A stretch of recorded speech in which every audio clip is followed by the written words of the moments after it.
일어서셔야 되는데 다 잊으셨나 봐요. 그래서 제가 대표로 일어섰습니다. 제가 대표로 일어섰어요. 예.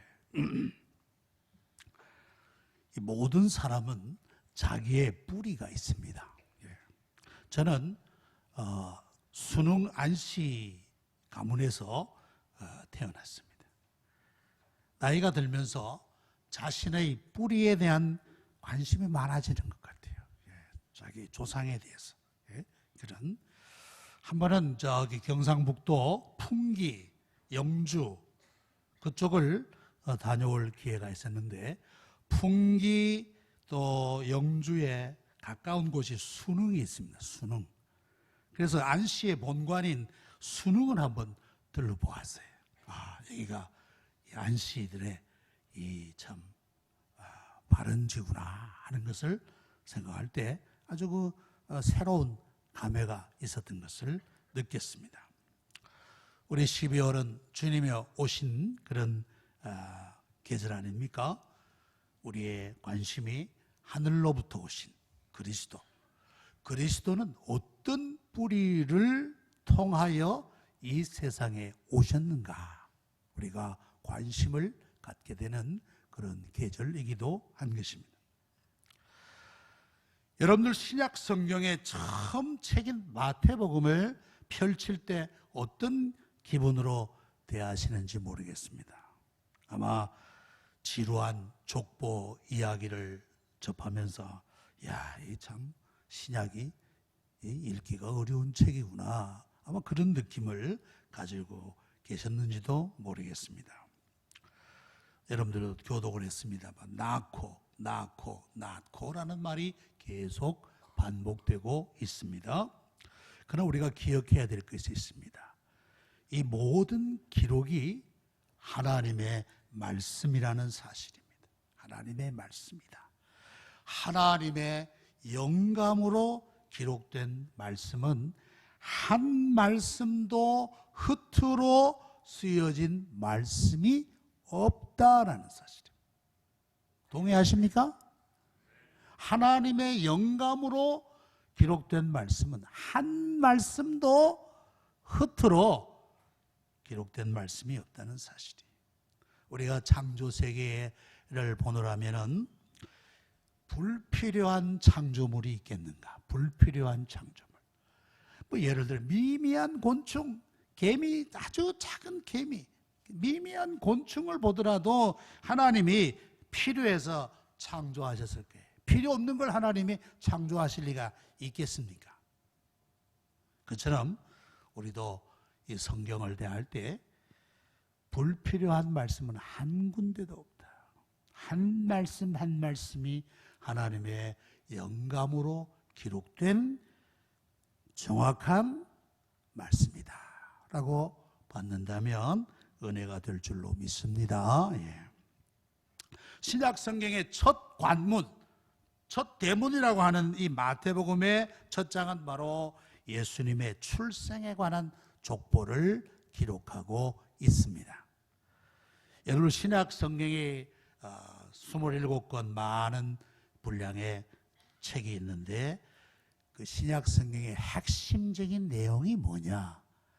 핵심적인 내용은 예수님의 출생, 또 그분의 사역하심, 일하심, 그 가운데 특별히 죽으심과 부활, 이 세 가지, 이것이 가장 주요한 핵심이라고 볼 수 있습니다.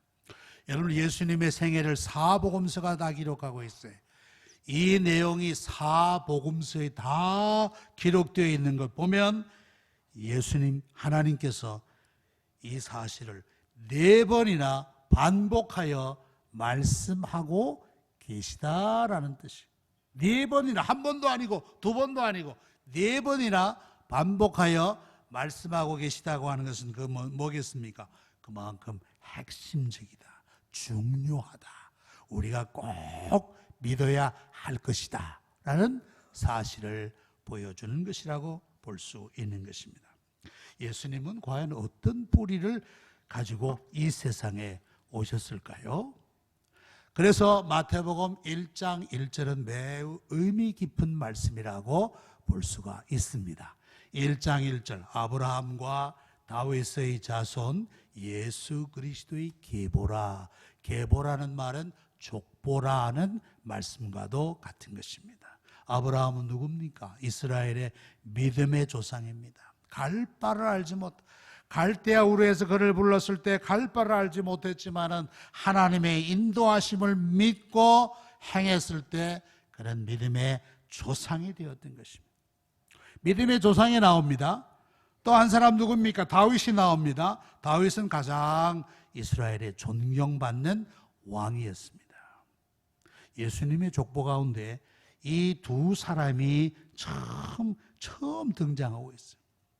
이들이 훌륭해서, 이들의 인격이 훌륭하고 이들의 업적이 뛰어나서 이들이 제일 먼저 나왔는가? 아니에요. 그것은 하나님께서 이 두 사람과 분명한 약속을 했기 때문입니다. 약속. 이 두 인물과 하나님께서는 큰 약속을 하셨어요. 약속. 그 약속이 뭐냐? 그의 후손을 통해서 민족이 복을 받을 것이다 라는 약속이었어요. 창세기 12장 3절에 보니까 너를 축복하는 자에게 내가 복을 내리고 너를 저주하는 자에게는 내가 저주하리니 땅의 모든 족속이 너로 말미암아 복을 얻을 것이라 그랬습니다. 땅의 모든 족속이 너로 말미암아, 아브라함으로 말미암아, 이 말은 아브라함의 후손으로 말미암아 복을 받을 것이라고 하시는 말씀인 것입니다. 또 한 사람 나오죠. 다윗이죠. 다윗에 대한 약속이 어떻습니까? 이사야 11장 1절에 보면 말씀했습니다. 이새의 줄기에서 한 싹이 나며 그 뿌리에서 한 가지가 나서 결실할 것이요 그랬습니다. 여러분, 이새가 누구냐 하면 이새는 다윗의 아버지입니다. 이 말은 무슨 말씀입니까? 다윗의 후손 가운데서 한 가지가 풍성한 결실을 맺게 될 것이다는 것입니다. 그것은 바로 다윗의 가지에서 나오신 그리스도 메시아로 말미암아 큰 풍성한 열매를 맺을 것이다 라는 약속입니다. 그런데 바로 이 약속이 마태복음 1장 1절과 연결되어 있다는 말씀입니다. 그래서 마태복음 1장 1절에 아브라함과 다윗의 자손으로 오신 예수 그리스도의 족보라고 하는 말씀.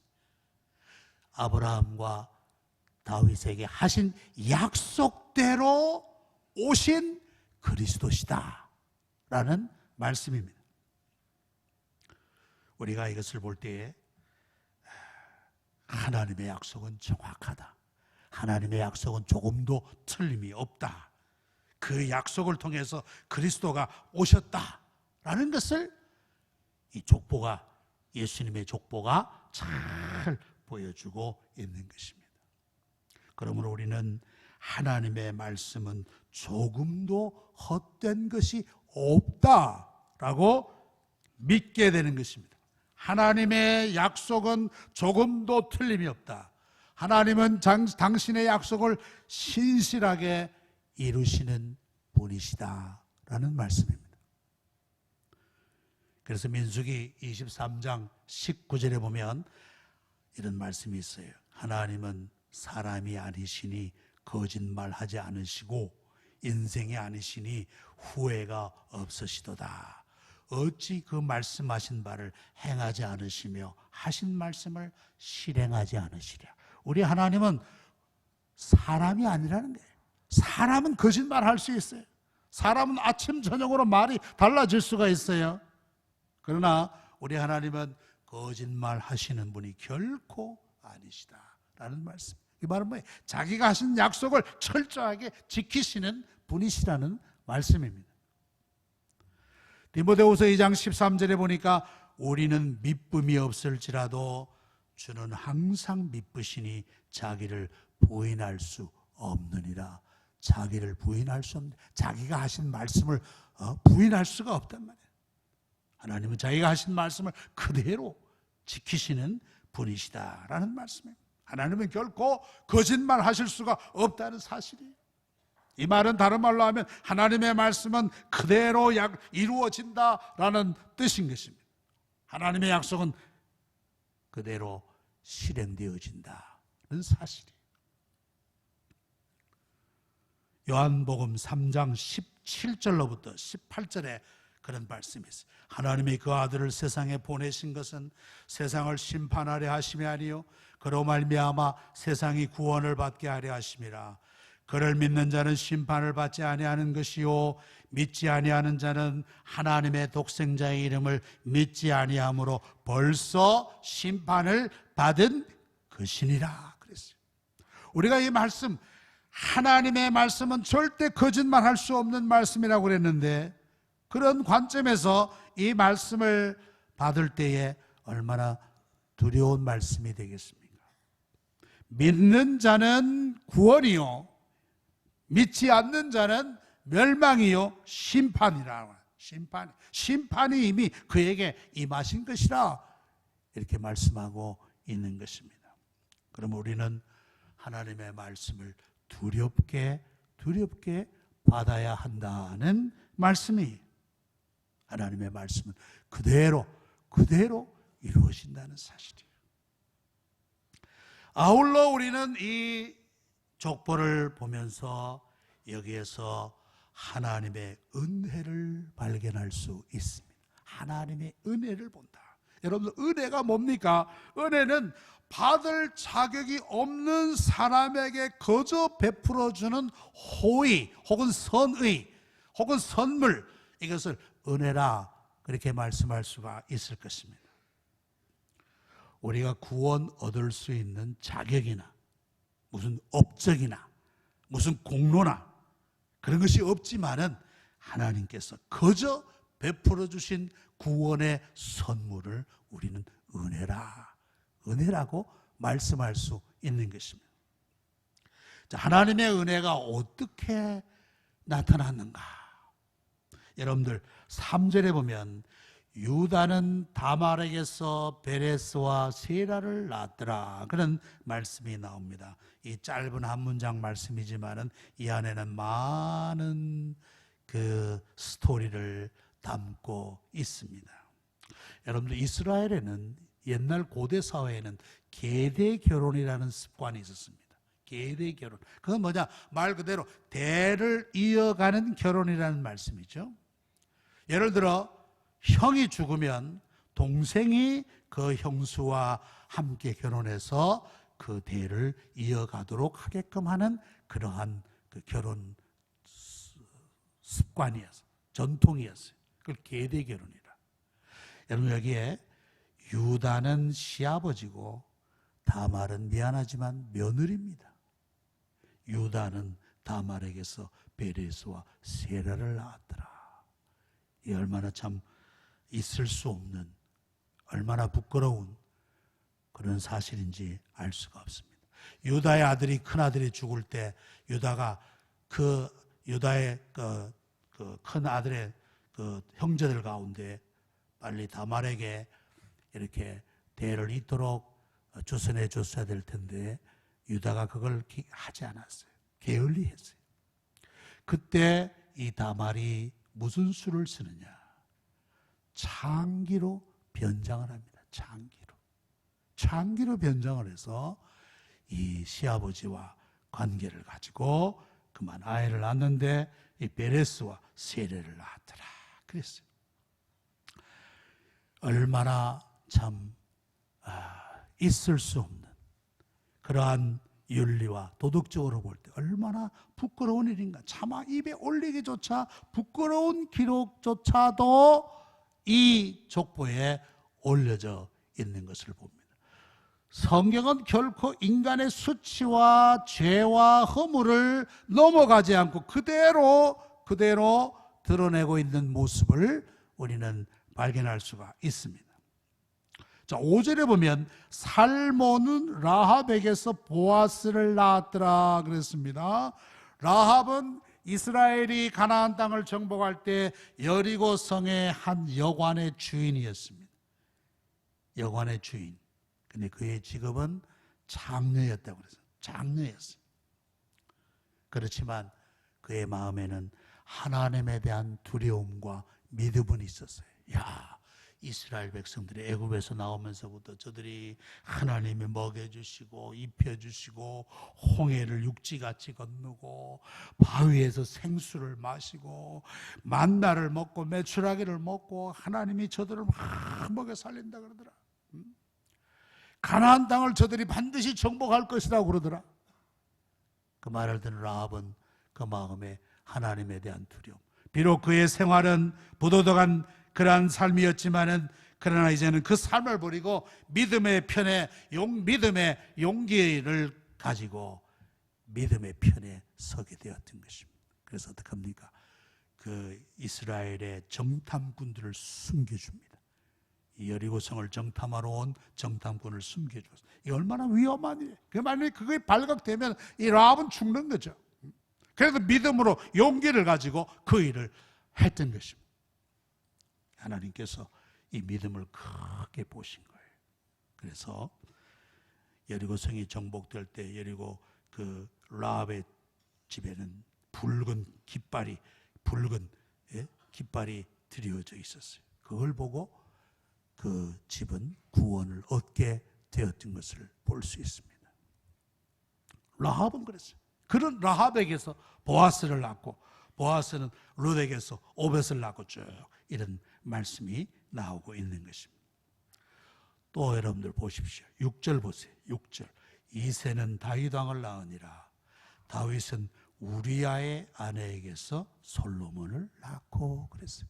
여러분들, 다윗은 자기 아내에게서 솔로몬을 낳아야 될 텐데 우리아의 아내에게서 솔로몬을 낳았더라. 우리아의 아내를 통해서. 우리아는 누굽니까? 다윗의 충성스러운 부하입니다. 이스라엘이 암몬과 전쟁을 치를 때 많은 군사들은, 그 부하들은 다 전쟁하러 최전방으로 나가 있는데 다윗은 한가롭게 왕궁에 머물러 있었습니다. 낮잠을 늘어지게 자고 난 다음에 한가롭게 옥상을 거닐다가 그만 밧세바를 본 겁니다. 밧세바. 목욕하고 있는 밧세바를 보고 그의 마음이 동하였던 것이. 그는 그만 부적절한 관계에 빠지게 되고 이 사실을 은폐하기 위해서 최전선에 있는 이 우리아를 불러내지 않습니다. 특별 휴가를 줍니다. 특별 휴가. 그러나 우리아는 아주 고시식한 사람이에요. 나의 동료들은 지금 최전선에서 피를 흘리며 싸우고 있는데 내가 어떻게 이 특별 휴가를 얻을 수가 있어? 나는 안 갑니다. 집에 안 갑니다. 집에 못 갑니다. 그런데 다윗은 할 수 없이 편지를 씁니다. 편지를 써요.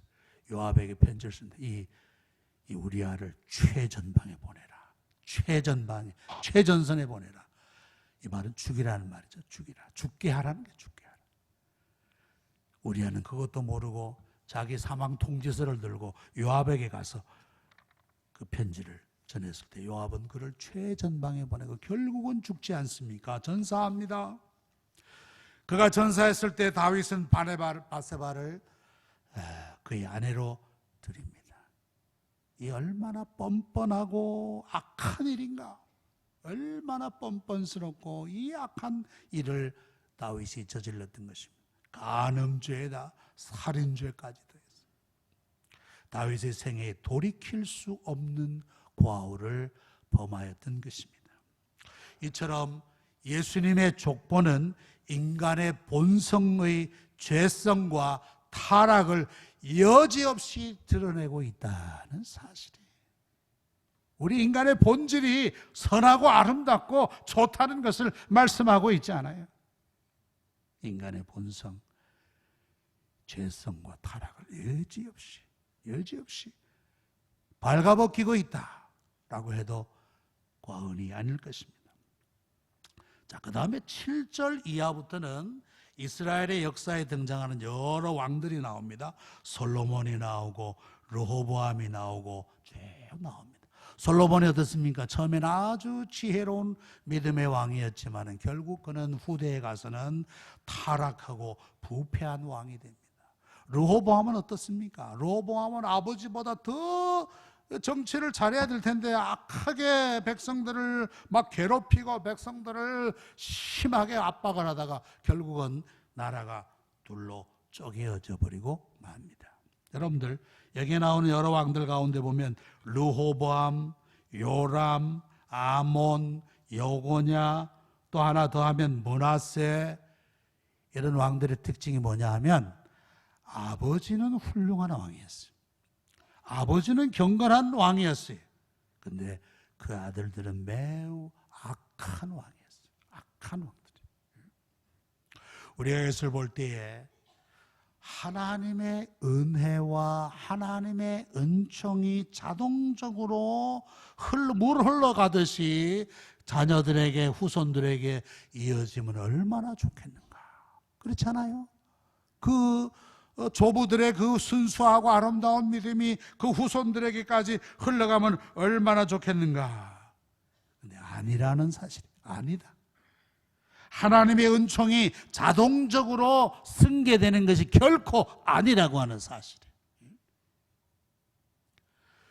그래서 요한복음 1장 12절로부터 13절에 보니까 영접하는 자 곧 그 이름을 믿는 자들에게는 하나님의 자녀가 되는 권세를 주셨으니 이는 혈통으로나 육정으로나 사람의 뜻으로 나지 아니하고 오직 하나님께로부터 난 자들이니라. 하나님의 자녀가 탄생하는 것이 무슨 가문의 신앙의 가문이라고 해서 그 가문의 전통이 있어서 그 가문의 신앙이 독실해서 그게 결코 아니라는 사실이에요. 오직 하나님의 뜻으로 난 자들이니라. 여기 나오는 훌륭한 왕들도 있지만 아주 악한 왕들. 아버지는 훌륭했는데 그 아들은 악한 왕들이었어요. 이걸 볼 때 하나님의 은혜가 자동적으로 승계되고 이어지는 것이 결코 아닌 것을 깨달을 때 부모된 자들이 자녀들을 위하여 얼마나 기도해야 되겠는가. 자녀들의 믿음을 위하여 그들이 정말 하나님의 백성으로 거듭나게 하기 위해서, 태어나게 하기 위해서 부모들이 얼마나 기도해야 되겠는가 하는 것을 다시 한번 깨닫게 되는 것입니다. 아울러 아름다운 효성을 지닌 이방 여인도 나오고 있는 것을 봅니다. 5절에 보니까 살몬은 라합에게서 보아스를 낳고 보아스는 룻에게서 오벳을 낳고 오벳은 이세를 낳고 여기에 룻이라고 하는 여성이 나와요. 룻은 모압 족속의 딸입니다. 그의 시어머니 나오미입니다. 근데 그의 남편이 모압 땅에서 죽습니다. 그때 시어머니는 돌아가라 네가 나와 함께 가야 무슨 소망이 있겠니? 다시 돌아가서 너의 새로운 삶을 살아라고 했지만은 이 룻은 아닙니다. 어머니의 하나님이 내 하나님입니다. 어머니 하나님 저도 따르겠습니다 하고는 어머니를 아주 효성스럽게 복양하지 않았습니다. 그 베들레헴에 돌아와서 이삭을 주어서 어머니와 함께 사는 그러한 효성이 지극한 자부였는데 하나님의 놀라운 섭리로 그는 그 가문을 이어갈 보아스를 만나서 나중에는 어떻게 되느냐? 다윗의 증조모가 돼요. 다윗의 증조모. 자, 그런데 룻은 어떤 족속이었는가? 룻은 모압 족속이었다. 모압 여인이었습니다. 여러분들 안타깝게도 하나님께서는 이 모압 사람들을 절대로 이스라엘에 들이지 말라 그런 말씀했어요. 신명기 23장 3절에 암몬 사람과 모압 사람은 여호와의 총회에 들어오지 못하리니 그들에게 속한 자는 10대뿐만 아니라 영원히 여호와의 총회에 들어오지 못하리라. 모압 족속들에게 아주 금종력을 내려서 절대 너희들은 이스라엘에게 합류할 수 없다. 왜 그랬느냐? 이 모압 사람들이 이스라엘이 광야 생활할 때 아주 못된 짓을 많이 했어요. 힘없고 연약한 정말 그 이스라엘 사람들을 광야에서 괴롭히고 공격하고 죽이고 온갖 그런 일을 했던 하나님께서 이 모압 족속을 아주 고약하게 보신 거예요. 고약하게. 절대로 모압과 암몬 사람은 여호와의 총에 들어지 못한다.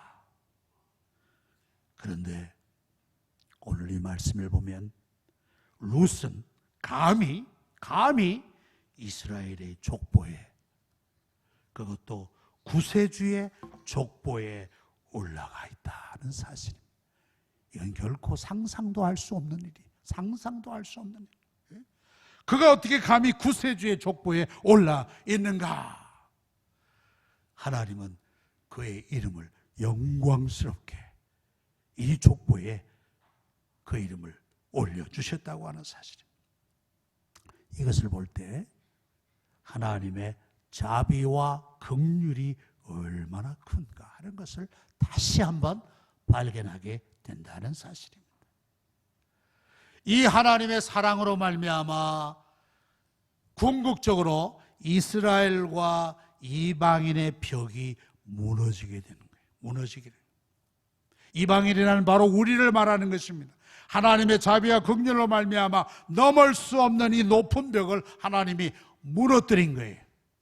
룻은 분명히 이방 모압 여인이었어요. 여호와의 총에 들어올 수가 없다고 그랬는데 하나님께서 그를 긍휼히 여기시고 다윗의 증조마가 되게 하시고 이스라엘의 족보에 등재되는 그런 놀라운 축복을 얻게 되었다는 말씀입니다. 우리가 바로 예수 그리스도로 말미암아 유대인과 이방인의 벽이 무너진 세계에 살게 되었어요. 우리 유대인이나 우리나 이제 차이가 없게 되었어요. 누구든지 그리스도 안에 있으면 하나님의 풍성한 영광과 구원을 누리게 되었다는 말씀이에요. 말씀을 맺겠습니다. 오늘 이 예수님의 뿌리를 보여주는 이 족보는 복음의 정신을 다시 한번 우리에게 밝혀주고 있다는 사실이에요. 복음의 정신. 인간의 부패성과 타락은 고대나 지금이나 여전합니다. 성경의 인물이라고 해서 거기에서 자유로울 수 없습니다. 역시 모든 사람은 죄인이라고 하는 말이 맞습니다. 그 죄인이 핏줄을 타고 죄 없으신 그리스도께서 이 세상에 오셨다. 사람의 모양으로 오셨다. 그러나 그는 죄가 없으신 구주로 이 세상에 오셨다는 사실입니다. 그리스도는 부요하신 자로서 우리를 위하여 가난하게, 낮고 천하게 가난하게 되셨다라고 말씀할 수 있습니다. 이 그리스도를 영접하고 환영하여 하나님께 영광을 돌리는 우리 모든 성도들이 되시기를 소망합니다. 기도하십시다. 사랑과 은혜가 충만하신 하나님 아버지, 예수님의 뿌리를 통하여 주님의 오심을 다시 한번 생각해 봅니다. 인간의 부패성과 죄로 인한 오염이 심각한 아브라함의 족보 가운데도 다윗의 자손으로 오셔서 죄 없는 하나님의 아들로서 우리를 구원하기 위하여 그리스도로 오심을 믿고 감사하옵나이다. 부요하신 자로서 하늘의 모든 영광을 버리시고 이 땅에 오신 구주 예수님을 더욱 믿고 신뢰하며 아울러 그리스도를 전파하게 하여 주시옵소서. 우리 마음 가운데도 그리스도가 오시어서 우리를 친히 다스려 주시옵소서. 예수님의 이름으로 기도하옵나이다. 아멘.